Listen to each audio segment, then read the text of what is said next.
आंवला नवमी के दिन कि शंकर भगवान भूत भावन भूतेश्वर जब भगवान आंवला नवमी के दिन श्री हरि नारायण आंवले के वृक्ष की पत्तियों पर शयन करेंगे और भगवान शंकर उनका अनुमोदन करेंगे, तब श्री हनुमान जी महाराज उनसे विनती करने के लिए पधारते हैं। 33 कोटि देवता भगवान विष्णु जब शयन से उठते हैं, देवसोनी एकादशी को जब भगवान उठेंगे, नेत्र खोलेंगे, तो प्रथम दर्शन भगवान विष्णु श्रीमद् भागवत कथा, स्कंद पुराण, पद्म पुराण, अग्नि पुराण, जितने भी पुराण उठाना चाहे सारी पुराणों को उठाकर देखना कि प्रथम वर्णन आपको मिलेगा कार्तिक महत्तम का कि भगवान नारायण सर्वप्रथम जब नेन खोलते हैं अपनी देव सोनी एकादशी से सोकर देव उठनी एकादशी पर जब उठते हैं तो भगवान नेत्र खोलकर सबसे पहले किसका दर्शन करते हैं? किसका दर्शन?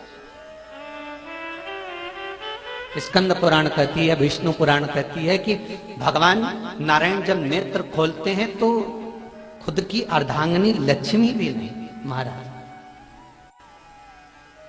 ब्रह्मा आदिक देवता सब खड़े और भगवान नेत्र नहीं खोलते। कब तक? जब भगवान शंकर अपने ही मुख से भगवान श्री हरि का गुणगान नहीं गाते, डमरू का नाद नहीं। आंवला नवमी का आप लोग साधना करते होंगे। जब कार्तिक के महीने में आंवला नवमी का व्रत आता है तो जो उपास नहीं भी रखते हो, जो पूजन नहीं भी करते हो, उनसे मेरा निवेदन है कि स्कंद पुराण में कार्तिकेय के पावन चरित्र में स्कंद पुराण में स्पष्ट किया गया, और कल्याण का कार्तिक खंड पढ़िएगा, कभी योग लगे तो गीता प्रेस गोरखपुर का कार्तिक खंड पढ़िए। आप पढ़ेंगे तो उसमें मिलेगा आपको कि आंवला नवमी के दिन आंवले के पेड़ के नीचे घी का दिया लगाकर मध्याह्न से पहले दोपहर के 12 बजे से पहले आंवले के पेड़ के नीचे आंवला नवमी के दिन कार्तिक के महीने में स्कंद पुराण कहती है जो घी का दिया लगाकर पूजन कर कर अपना पल्लू पसार कर आंवले के वृक्ष की डाली में से उस पे लगी हुई थोड़ी सी छाल को अपनी अंगूठे और चीटी उंगली से अपने पल्लू में गिराकर ले जाकर लाल कपड़े में हल्दी के साथ अपनी तिजोरी में अलमारी में रख लेता है।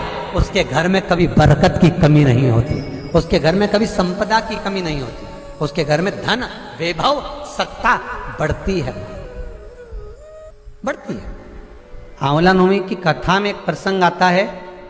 आंवला नवमी का पूजन आपको करना आता है, व्रत करने वाली माताएं व्रत करती है, आंवले के पेड़ के नीचे जाकर पूजन करना, भोजन करना, आंवले का वृक्ष की छाया में बैठना, उस दिन किसी को अपशब्द ना कहना, आंवले की पूजन कर कर अपनी झोली को पसार कर चिट्टी उंगली और अंगूठे से आंवले की छाल को थोड़ा सा पल्लू में गिरा लेना, उस छाल को ले जाकर अपनी बरकत में, अपनी अलमारी में, अपनी तिजोरी में रख देना। यह आंवला नवमी की पूजन का विधान है संपदा के। एक बहुत अच्छा समय रात्रि के 9:15 का एक समय होता है। जिस व्यक्ति का रोग बीमारी समाप्त नहीं हो रही हो, हॉस्पिटल में पड़ा हुआ है, कोई बहुत भारी बीमारी में ग्रसित है, छूट ही नहीं पा रहा, तो रात्रि को 9:15 पर किसी भी दिन शंकर भगवान के शिवलिंग का, जो तुम्हारे घर में शंकर जी विराजमान हो उसका, या शंकर जी के मंदिर में जाकर शंकर जी का थोड़ा सा जल, उसमें थोड़ा सा आंवला पड़ा हुआ, मतलब आंवले के पानी से शंकर का अभिषेक पूजन कर लीजिए। उसका नाम लेकर कर लो जो रोग से ग्रसित हो। 1 दिन 2 दिन 3 दिन करोगे, वो हॉस्पिटल से छुट्टी करके आ जाएगा, उसका रोग समाप्त हो।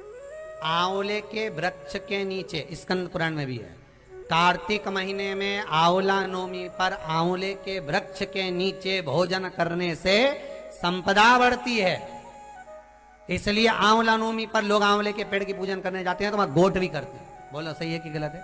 वहां लोग टिफिन लेके जाते थे, पहले भोजन करते थे आंवला नवमी पे, आंवले के वृक्ष के नीचे भोजन करने पर संपदा बढ़ती। आंवला नवमी का दिन कार्तिक में पड़ती आंवला, ठीक है। जगत गुरु शंकराचार्य जी कह रहे हैं मां तो कृपा कर दे। मां कहती है इसने कभी दान नहीं करा, पुण्य नहीं करा, सत्कर्म नहीं करा, तुम्हें कैसे दान दूं? दान का फल दान।